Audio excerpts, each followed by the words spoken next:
identidad, nagtanggap sa sarili o mga pagbabago sa kanyang buhay na teacher. Okay lang yan.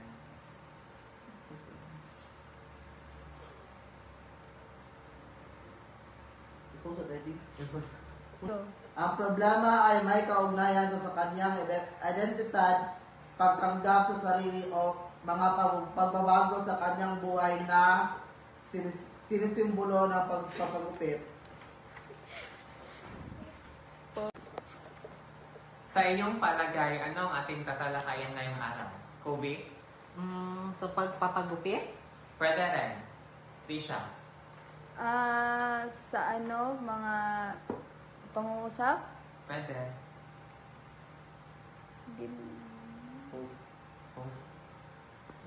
Sa pagpapagupit? Pwede rin. Tisha? Sa mga pangungusap? Pwede.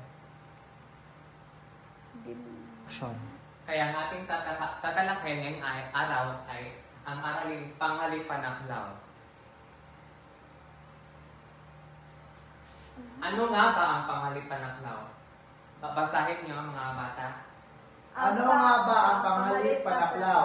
Ang pangalipanaklaw ay uri ng panghalip na humahalili sa isang tiyak na dami o grupo ng mga pangalan.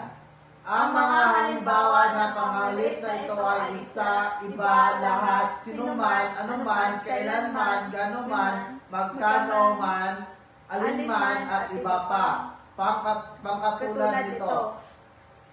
Kaya ang pangalipanaklaw ay isang uri ng panghalip na tumutukoy na pangalan o hindi tiyak na pagbuo ng salita. So, merong mga halimbawa ng pangalipanaklaw. Halimbawa, sa banyo, sa sala, sa kwarto, sa kusina, o sa gareha, man siya nagpunta, lagi nakasunod sa kanya ang alaga niyang aso. Susunod na halimbawa, saan man siya magpunta, lagi nakasunod sa kanya ang alaga niyang aso. So, meron tayong gagawin na gawain. Panuto, bilugan ang pangalipanaklaw sa loob ng pangungusap. Naintindihan ka mga bata? Opo. So, meron tayong gagawin na gawain.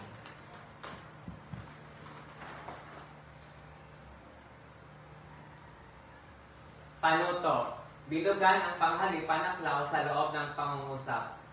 Naintindihan ba mga bata? Opo.